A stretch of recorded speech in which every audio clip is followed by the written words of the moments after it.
எண்ணாகமம் 22:24-ஐ என்னுடன் சேர்ந்து படியுங்கள். இஸ்ரவேல் நீண்ட காலமாக வனாந்தரத்தில் இருக்கிறது. முன்னிருந்த அதிகாரங்களில் நாம் மீண்டும் மீண்டும் காண்கிறோம். மக்கள் முறுமுறுக்கிறார்கள், தலைவர்கள் அழுத்தத்தை உணர்கிறார்கள். ஆனாலும் கர்த்தர் இரக்கத்தோடும் வழிநடத்தலோடும் தொடர்ந்து செயல்படுகிறார். இஸ்ரவேல் முழுமையானது அல்ல. அவர்கள் உடன்படிக்கை மக்களாக நீண்ட காலத்திற்கு கீழ்ப்படுதலை கற்கிறார்கள்.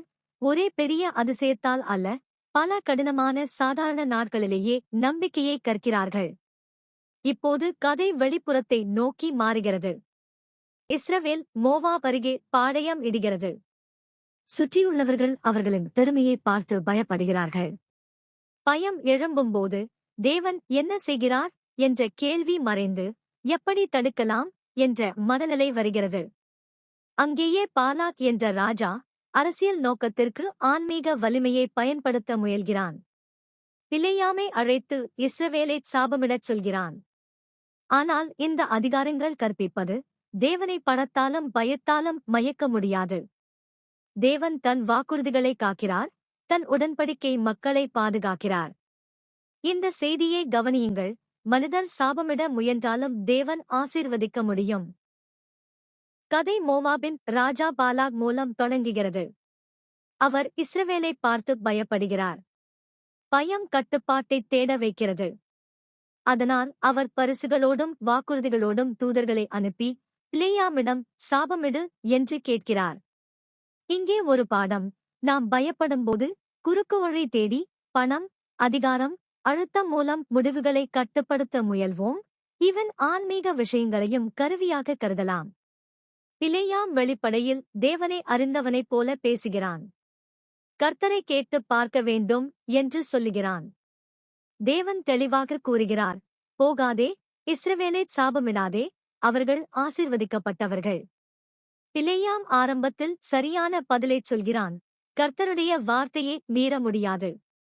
உபதேசம்: தேவனுடைய சித்தம் விலைக்கு விற்கப்படுவதல்ல. உடன்படிக்கை ஆசீர்வாதம் பயத்தால் ரத்து செய்யப்படுவதல்ல. தேவன் நமக்கு தரும் எல்லைகள் தண்டனை அல்ல, பாதுகாப்பு. இன்றைய பயன்பாடு: நாம் பயப்படும்போது உறவுகளை கட்டுப்படுத்தவும், பிறரை அழுத்தவும், அல்லது நாம் விரும்பும் பதில் கிடைக்கும் வரை மீண்டும் மீண்டும் கேட்கவும் முயலலாம்.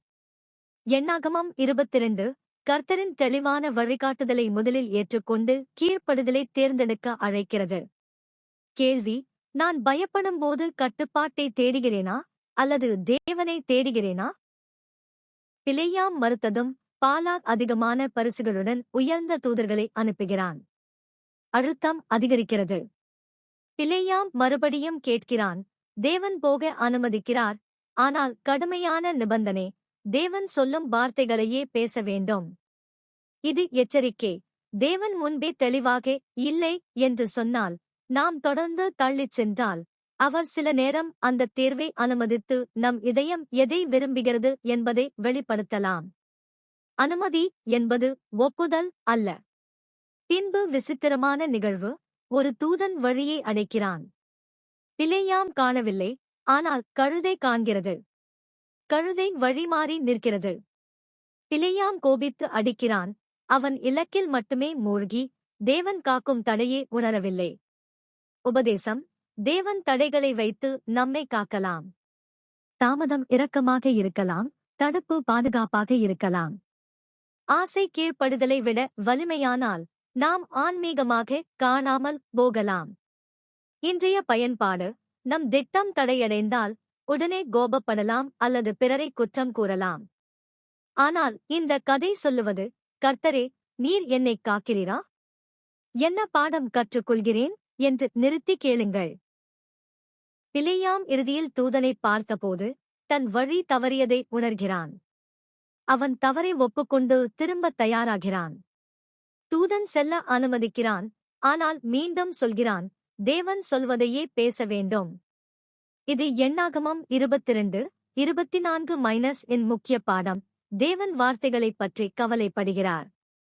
வார்த்தைகள் ஆசீர்வதிக்கவும் காயப்படுத்தவும் செய்யும். பாலாக் சாபத்தை விரும்புகிறான். பிலேயாம் பலனுக்கு ஆசைப்படுகிறான். ஆனால் தேவன் ஆன்மீக உரையை சுயநல ஆயுதமாக அனுமதிப்பதில்லை.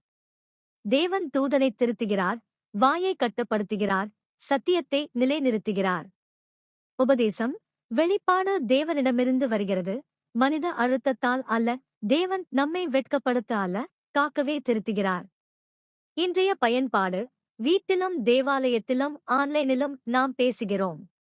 சில நேரம் ஜெயிக்க முயல்கிறோம்.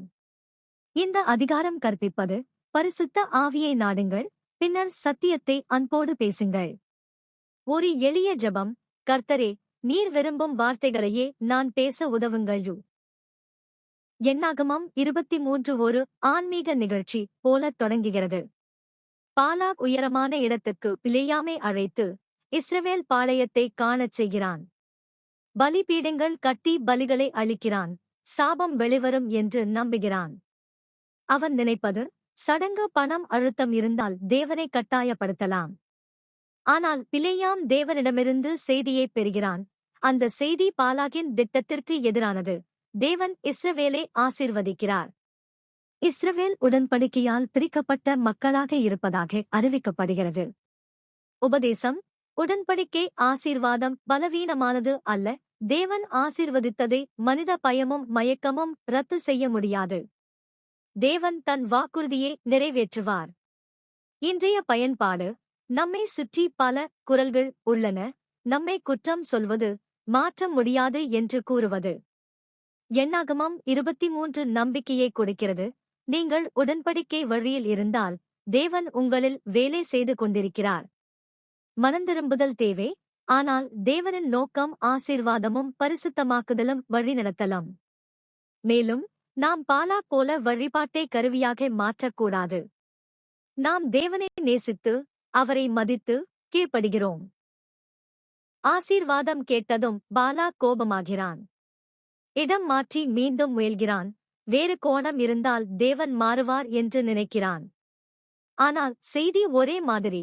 தேவன் விசுவாசமானவர், அவர் சொல்லியது நிலைத்தது. உபதேசம் தேவன் பொய் சொல்லார். தேவன் பணத்தாலும் அரசியலாலும் பயத்தாலும் தன் வாக்குறுதியை மாற்றுவதில்லை. தேவனின் குணம் உறுதியானது, அவர் நம்பத்தகுந்தவர். இன்றைய பயன்பாடு வாழ்க்கையும் மனிதர்களும் மாறலாம், ஆனால் தேவன் மாறார். அவர் மனந்திரும்ப அழைத்தால் மன்னிப்பார். அவர் இயேசு கிறிஸ்துவின் மூலம் வலிமை அளிப்பதாக வாக்குறுதி அளித்தால் அவர் அளிப்பார். அவர் உடன்படிக்கைகளை காக்கச் சொன்னால் நிற்கவும் நிலைக்கவும் வழியளிப்பார். இந்த நிலைத்த தன்மை பாவத்திற்கு அனுமதி அல்ல.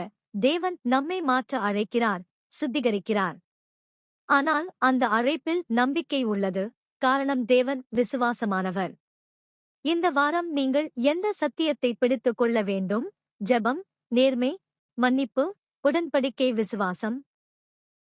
பாலாக் சாபத்தை தொடர்ந்தும் விரும்புகிறான், ஆனால் தேவன் ஆசீர்வாதத்தை தொடர்ந்து அறிவிக்கிறார்.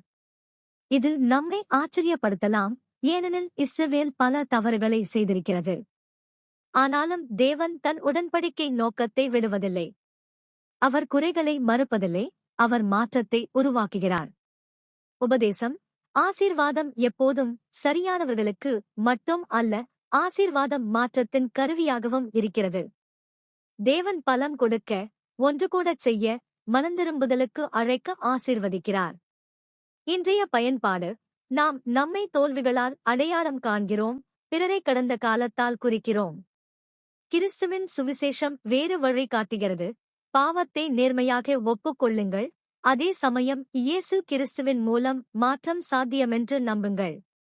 ஒரு நடைமுறை ஜபத்தில் நான் எங்கே தவறினேன் என்பதோடு, கர்த்தரே, நீர் என்னுள் என்ன கட்டுகிறீர்? நான் கிறிஸ்துவில் யார் ஆகஸ்ட் முடியும் என்று கேளுங்கள். இறுதியில் நம் விசுவாசம் மனிதர்களில் அல்ல, தேவனில் இருக்க வேண்டும். எண்ணாகமம் 24-இல் மாற்றம் நடக்கிறது.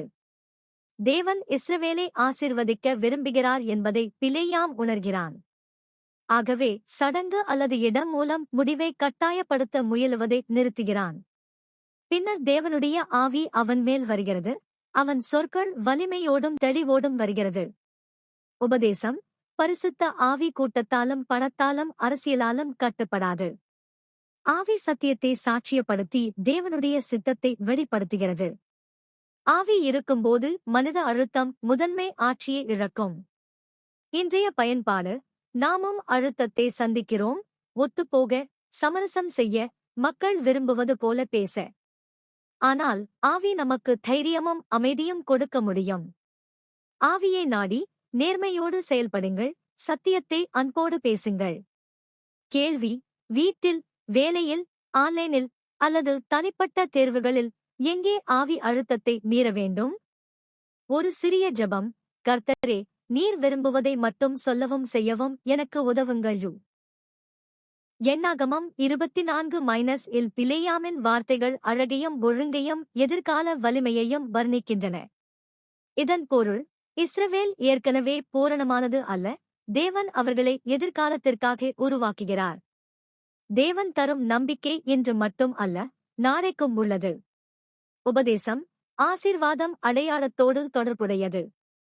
இஸ்ரவேல் வெறும் பயணக்குழு அல்ல, அவர்கள் உடன்படிக்கை குடும்பம். தேவன் அவர்கள் மூலம் தன் நாமத்தை தாங்கி, அவரை வழிபட்டு, உலகிற்கு ஆசீர்வாதமாக இருக்குமாறு உருவாக்குகிறார். இன்றைய பயன்பாடு: பலர் இன்று இருக்கும் அழுத்தத்தில் சிக்கி, தற்போதைய பலவீனமே இறுதி என்று நினைக்கிறார்கள். ஆனால் தேவன் உங்களில் காலப்போக்கில் ஒரு வேலை செய்கிறார். ஆன்மீக நிலைத்தன்மை, உடன்படிக்கை பழக்கங்கள், சீஷத்துவம். இது குடும்பங்களுக்கும் தலைவர்களுக்கும். குழந்தைகள் போராடினாலும், பொறுப்பு கனமாக இருந்தாலும், தேவனுடைய வேலை முடிவடையவில்லை. தொடர்ந்து ஜெபியுங்கள், மனந்திரும்புங்கள், ஆராதியுங்கள், முன்னே செல்லுங்கள். நம்பிக்கை என்பது உண்மையை மறுப்பதல்ல, அது தேவனை நம்பும் உடன்படிக்கை நம்பிக்கை. எண்ணாகமம் 24 பாலாக், பிலேயாம் கதையை தாண்டி பார்வையே உயர்த்துகிறது. சாப முயற்சி தேவனுடைய திட்டத்தை சாட்சியப்படுத்தும் வார்த்தைகளாக மாறுகிறது. எதிரி இஸ்ரவேலை பலவீனப்படுத்த நினைத்தான், தேவன் தன் நோக்கம் நிலைக்கும் என அறிவிக்கிறார். உபதேசம்: தேவனுடைய திட்டம் உடன்படிக்கை வழிநடத்தலும் இறுதி மீட்பும் மையமாகும். முழு வேதாகம கண்ணோட்டத்தில், எல்லா உண்மையான விடுதலையும் இயேசு கிறிஸ்துவை நோக்கி செல்கிறது. கிறிஸ்து பாவத்தையும் மரணத்தையும் வெல்லுகிறார். கடைசி நாட்களில் இஸ்ரவேலைச் சேர்க்கும் ஒருவன் அவர். இன்றைய பயன்பாடு: இன்று கூட பயம் மூலம் கட்டுப்படுத்த முயல்வோர் இருக்கிறார்கள், நல்லதை சபிப்போர் இருக்கிறார்கள், விசுவாசத்தை கேலி செய்வோரும் இருக்கிறார்கள். ஆனால் தேவன் எதிர்ப்பை சாட்சியாக மாற்ற முடியும். இருளின் நடுவில் சத்தியத்தை மேலும் பிரகாசிக்கச் செய்ய முடியும். நாம் என்ன செய்வது? கர்த்தரின் பக்கத்தை தேர்ந்தெடுக்கிறோம். தேவனை பயன்படுத்தாமல் தேவனுக்கு உட்படுகிறோம். சாப வார்த்தைகள் அல்ல, விசுவாச வார்த்தைகள் பேசுகிறோம். பலனை தேடி மயங்காமல் வெளிப்பாட்டை பின்பற்றுகிறோம். இந்த வார அழைப்பு: உங்கள் தேர்வுகளை அழுத்தும் ஒரு பகுதியை கண்டுபிடித்து, உடன்படிக்கை விசுவாசத்துடன் ஒரு செயலைச் செய்யுங்கள். உண்மையான ஜெபம், மனந்திரும்புதல், சமாதானம் அல்லது பேசும் வார்த்தைகளை கவனித்தல். பிறர் சாபமிட முயன்றாலும் தேவன் ஆசீர்வதிக்க முடியும்.